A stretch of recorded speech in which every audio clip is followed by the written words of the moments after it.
So good evening from Japan. I have been participating in this conference since the very first conference. I'd like to thank you again for giving me this opportunity to report.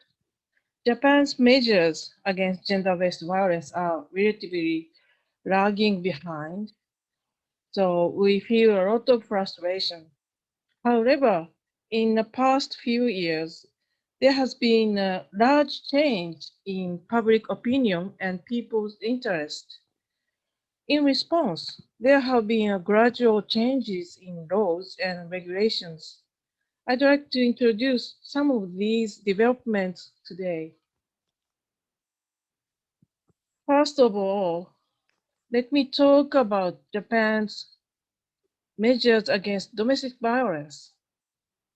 There is an Anti-Domestic Violence Act, but we have only regular protection orders.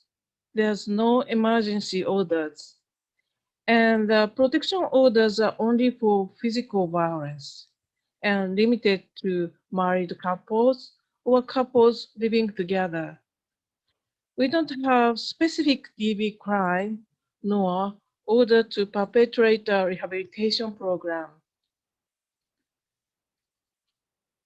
And public counseling centers are main agency of DV victim support. But those public centers are criticized its narrow coverage, low budget, and no philosophy. In addition, child abuse, elderly abuse cases are managed by different roles and different agencies.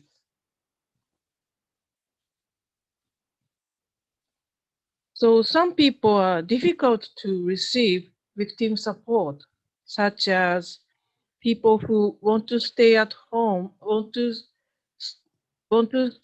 stay, want to run away, and people want to stay at home. And victims of psychological abuse, no physical abuse, those who are abused by their parents or siblings over the age of 18, LGBT people, male victims, those who want to use a smartphone at shelters, those who want to run away with their pets, those who want to go to work or school from the shelter, the elderly, people with disability or illness, and foreign nationals. The root causes of these problems is that agencies under the anti-prostitution law still play the role of the central agency of TV, which results in a lack of philosophies and national guidelines, inadequate budgets, and poor treatment of staff. In 2019, government panel concludes, let's introduce a new system. So now, lawmakers are currently discussing policies introducing the introduction of a new law. Next, I'd like to talk about sexual violence measures in Japan. In recent years, the government has been putting a lot of effort into combating sexual crimes and sexual violences.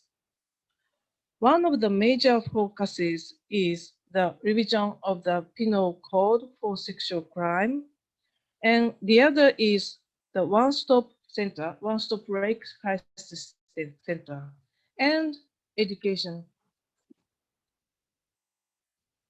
In 2017, Japan made the first major revision to its penal code in 110 years, revising its sexual crime provisions. The requirement for victims to report to police was lifted. Gender-neutral criminal provision of rape was introduced. The crime of custodial sexual assault introduced. However, a major point of contention still remains. So, 3 years later, a review panel was established within the government. And the summary of the discussion was issued in May this year. The discussion will now be taken over by the Restoration Council in fall. In the panel, the following issues were recognized: criminalize non-consensual sexual activity. Current law, assault or intimidation is required. Age of consent for sexual intercourse will be raised. Current law, 13 years old. Statute of limitations for prosecution of cases such as sexual abuse of young children, it will be removed or postponed. And criminalization of sexual violence using status and relationships such as teachers and coaches in the workplace relationships and so on. However, the committee members were divided in their opinions on all the issues, and no clear policy was presented in a report.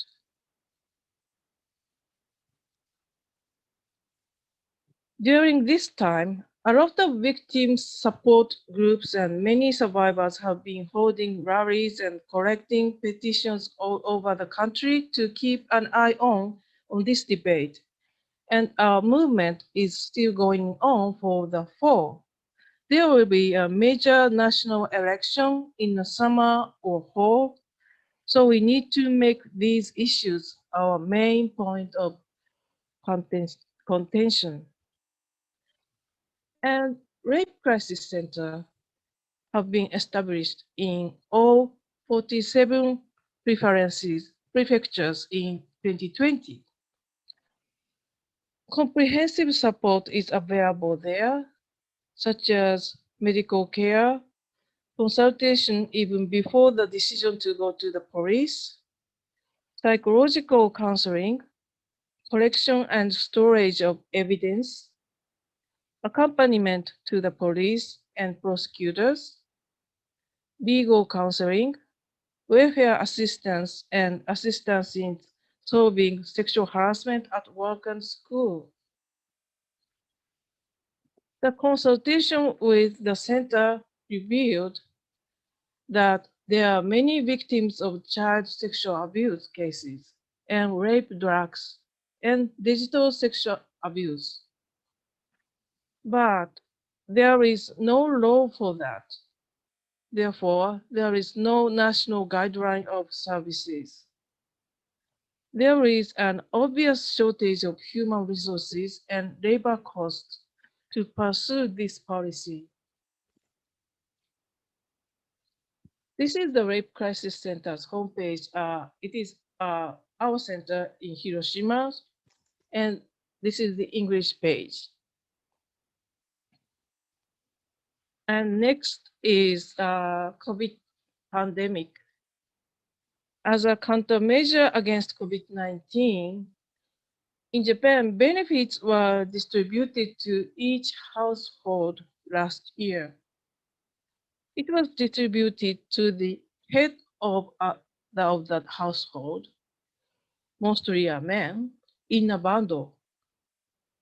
So we NGOs submitted a request to the government that victims who are separated and hiding their addresses can receive the benefit in March last year. The government quickly responded to our request and announced that TB victims and their children who are separated but not moved their residency can receive benefits if they apply to the city office. As a result, many people consulted DV Center for the first time because of the benefits. According to the media report, 1,280 people could receive the benefit in Yokohama City, 954 people in Osaka City.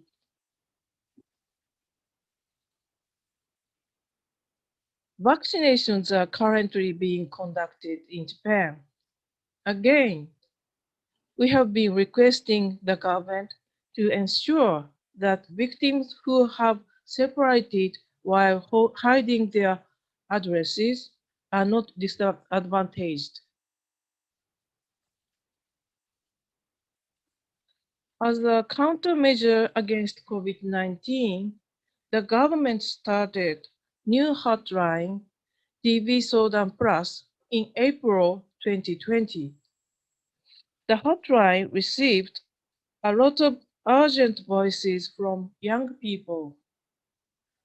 Psychological and financial DV were brought to attention through the movement on benefits and new hotline.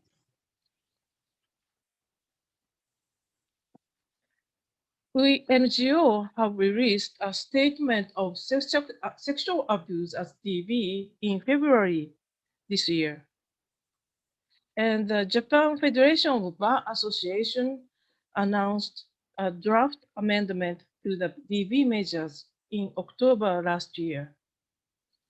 Then the Cabinet Office's expert panel recommended in its report that measures against DV should be expanded to violence other than physical violence in March.